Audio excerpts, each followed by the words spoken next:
بسم اللہ الرحمن الرحیم۔ السلام علیکم۔ آج تاریخ 13 جنوری سن 2022 بروز جمعرات۔ آج کے خبر نامے کے ساتھ میں ہوں عائشہ۔ اگر آپ بھی دنیا کے حالات و واقعات سے باخبر رہنا چاہتے ہیں تو ویڈیو کو مکمل دیکھیے گا اور ہمارے چینل کو سبسکرائب کر دیجیے اور ساتھ میں لگے بیل آئیکن کو دبا دیں تاکہ آپ کو ہمارا نوٹیفیکیشن موصول ہو سکے۔ بڑھتے ہیں خبر نامے کی جانب اور شامل کرتے ہیں آج کی پہلی خبر۔ بیرون ملک سے آنے والے مسافروں سے متعلق کووڈ ٹیسٹنگ پروٹوکول میں تبدیلی۔ مثبت مسافروں پر 10 روز کے لیے مخصوص حکومتی قرنطینہ سینٹرز پر رکھے جانے کی شرط فوری طور پر ختم۔ کراچی۔ بیرون ملک سے پاکستان آنے والے ہوائی مسافروں سے متعلق کووڈ ٹیسٹنگ پروٹوکول میں تبدیلی۔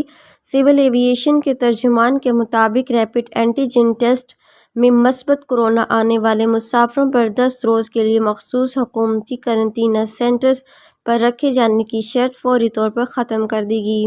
مثبت کے حامل مسافر اپنے اپنے گھروں پر 10 روز کے لیے خود کو ہوم قرنطینہ کریں گے۔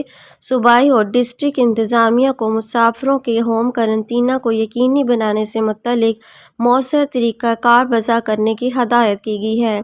پاکستان آنے والے مسافروں سے متعلق دیگر ٹیسٹنگ پالیسی پروٹوکولز آخری حکم نامے کے مطابق جوں کہ توں لاگو رہے گی۔ حکومت کے لیے منی بجٹ منظور کروانا آسان ہو گیا، حکومت اپنے اتحادیوں کو راضی کرنے میں کامیاب۔ ان ہاؤس تبدیلی کی پوزیشن میں ہونے کے دعوے دار اپوزیشن کے کئی اراکین نے بھی قومی اسمبلی کے اجلاس کے دوران غیر حاضر رہنے کی یقین دہانی کروا دی۔ اسلام آباد۔ حکومت کے لیے منی بجٹ منظور کروانا آسان ہو گیا، حکومت اپنے اتحادیوں کو راضی کرنے میں کامیاب۔ تفصیلات کے مطابق ترمیمی فائنانس بل کی منظوری کے لیے حکومت کی جانب سے اپنا ہوم ورک مکمل کر لیا گیا۔ تحریک انصاف کی حکومت فائنانس ترمیمی کی منظوری کے لیے اتحادی جماعتوں کو راضی کرنے میں کامیاب ہو گئی ہے۔ اتحادی جماعتوں کی جانب سے فائنانس ترمیمی بل کے لیے حکومت کے حق میں ووٹ دیا جائے گا۔ مزید بتایا گیا کہ فائنانس ترمیمی بل کے لیے ووٹنگ کے وقت پارلیمنٹ کے مشترکہ اجلاس کے دوران اپوزیشن کے بھی کئی اراکین غیر حاضر رہے، جس سے حکومت کے لیے بل منظور کروانا آسان ہوگا۔ مزید بتایا گیا کہ حکومت نے منی بجٹ منظور کرانے کے لیے باقاعدہ حکمت عملی تیار کر لی ہے۔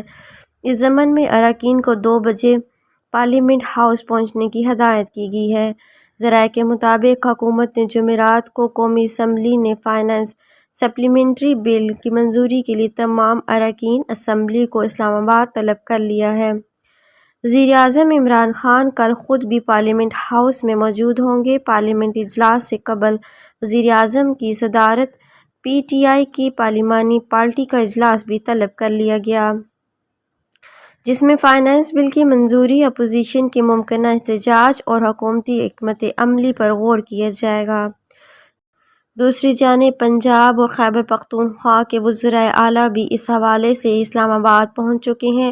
دونوں وزرائے اعلیٰ کی جانب سے اپنے صوبے کے اراکین قومی اسمبلی کے اعزاز میں علیحدہ علیحدہ عشائیوں کا اہتمام کیا گیا اور فائنانس ترمیمی بل کے حوالے سے اراکین کو اعتماد میں لیا گیا۔ آج کے خبر نامے میں اتنا ہی۔ مزید خبروں کے لیے دیکھتے رہیے گا AF نیوز ورلڈ۔ اپنا اور اپنے پیاروں کا بہت سارا خیال رکھیے گا اور مجھے دیجیے اجازت۔ اللہ حافظ۔